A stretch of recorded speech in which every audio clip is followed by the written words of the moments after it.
So when I saw your talk, and as I was right, you got the podcast, shout out to Experience Design Podcast. Yes. It was like, this guy's not in employer branding, but I know he's got something to offer to employer branders. So tell me a bit about your talk, about what was the kind of, why did you want to give this kind of talk at an employer branding event?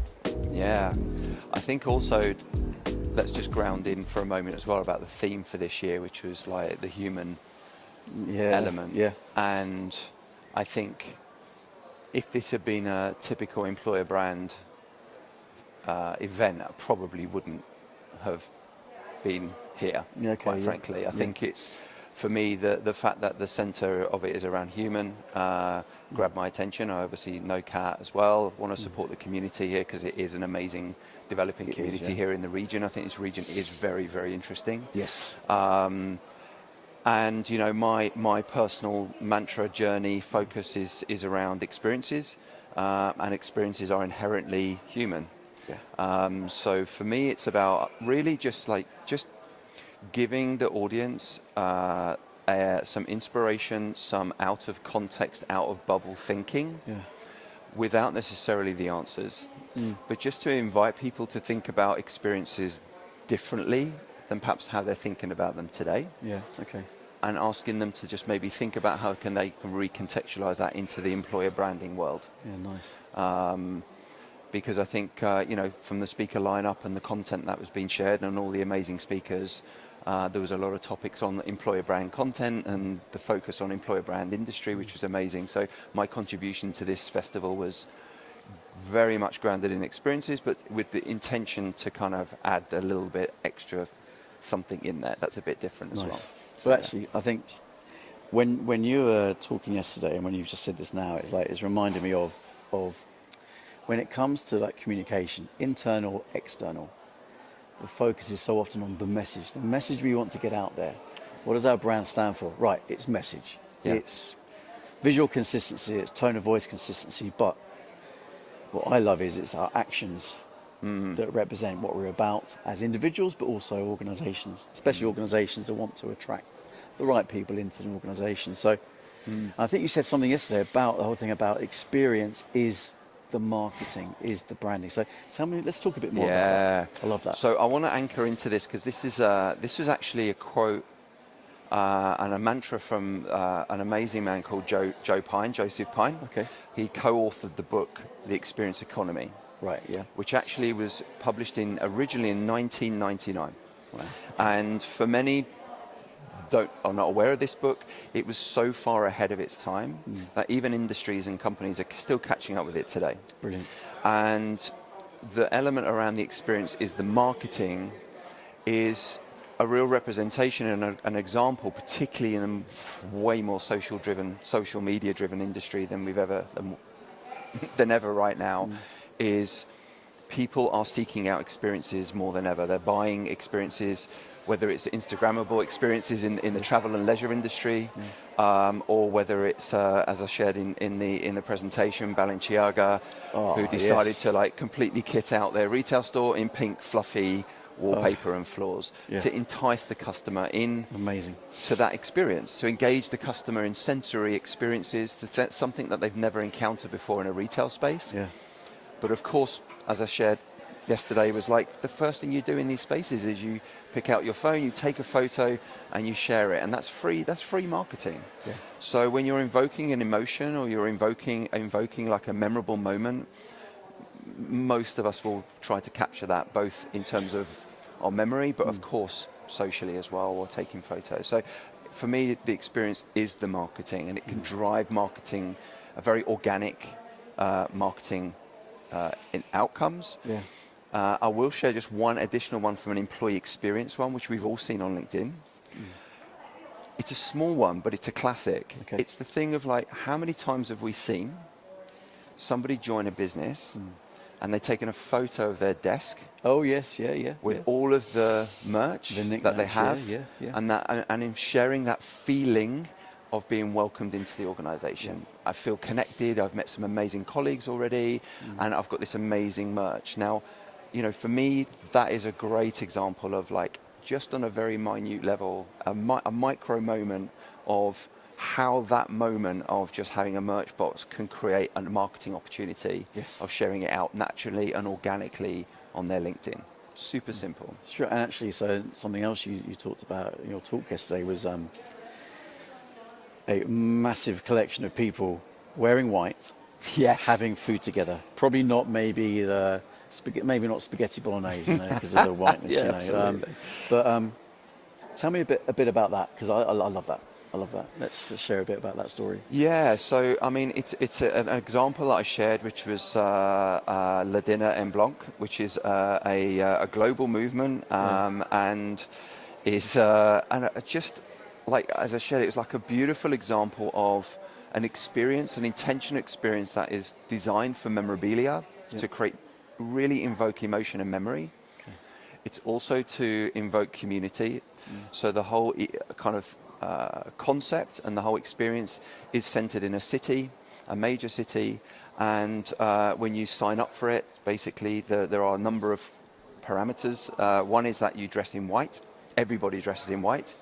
The other one is that you bring your own food and drink. So there's a passion for food. There's a passion for sharing. Yes. And of course, the most important thing, there's a passion, an underlying thing for community. Yeah. And you know, a lot of cities are struggling right now in some dead areas in cities.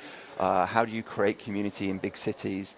And this was a great example of how an experiential approach to buying a ticket for an event, you actually don't know where it is, so it creates intrigue and excitement. Yeah, nice. And then all of a sudden you get a message saying this is where it is in the city, and then thousands of people suddenly appear like ants into this area, and there are tables and your contribution with food and drink, and you get to meet other people, and then you end up with a DJ and a party, and it's just a beautiful way of building connection, friends of friends of friends, and building these networks. And I think that for me is like epitomizes this thing back into Empple, is around human, and like just not forgetting, like we are amazing,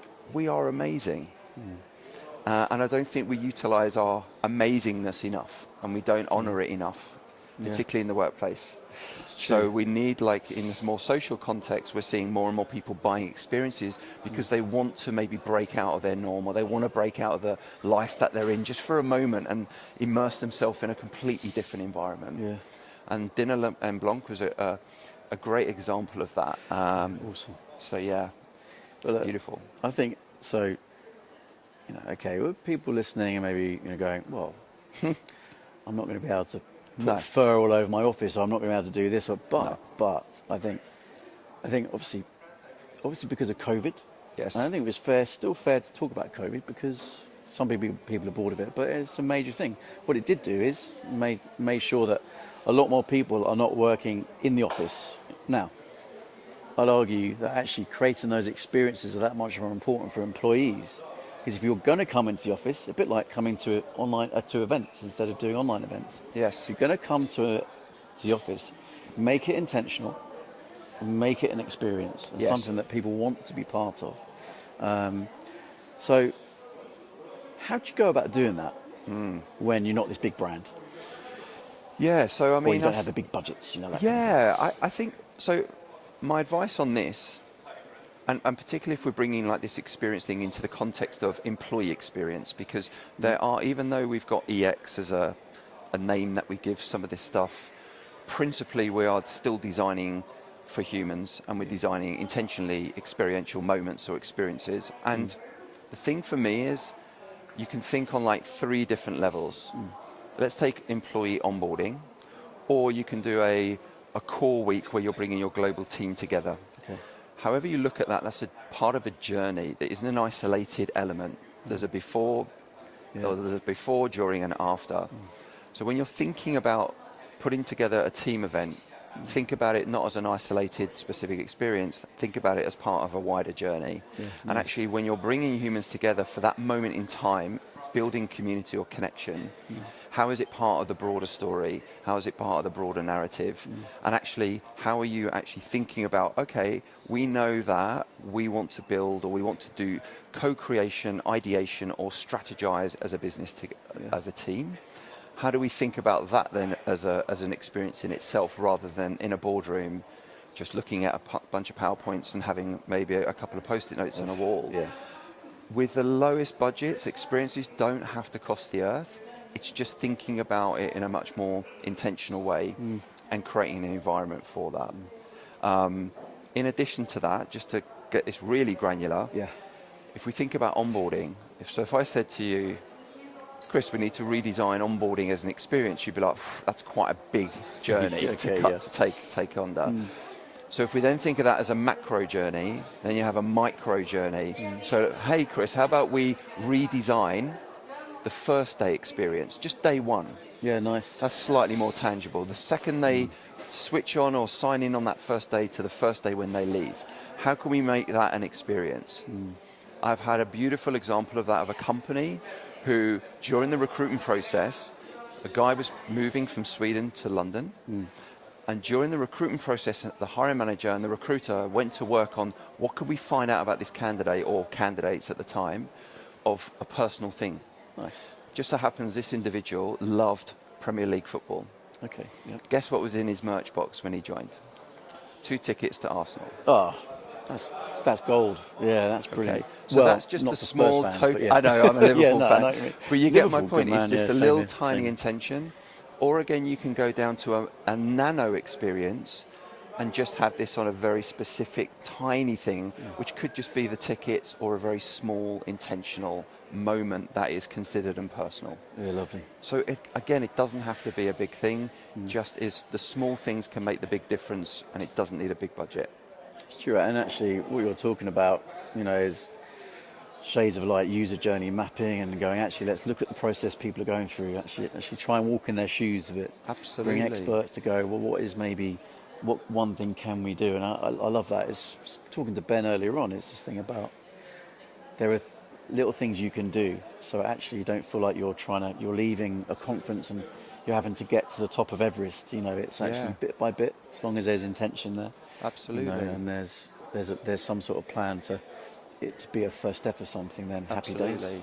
days. And I would say, just to build on that for just a final piece on this, is just like when you're designing for people or creating something for people, do it with and for them. Yes. And I think this is the big challenge in many organizations, is that people are trying to justify their job or they're trying to bring value to their job, which is completely valid. But if you're forcing your ideas on others and what you think that they want or what experience you think that they want, then in my mind you are starting in the wrong place. Yeah. Even though you have this beautiful energy and intention for the work that you do, ground in the needs of the humans in which you're designing for or creating for. So it just means get curious, listen, ask questions, understand where they are, what are their needs, what are their wants, what are their desires, where are they, well, how can you serve them from that place? Because everything you need is in the minds of those people. Absolutely. You just need to unlock it and be curious. I mean, there could be a whole episode which we won't do, but there could be a whole episode about socials, company socials. Well, we're bringing people together and they're going to, have drinks and some food and great. So why wouldn't they turn up? Because they should appreciate it. But actually, do what you say.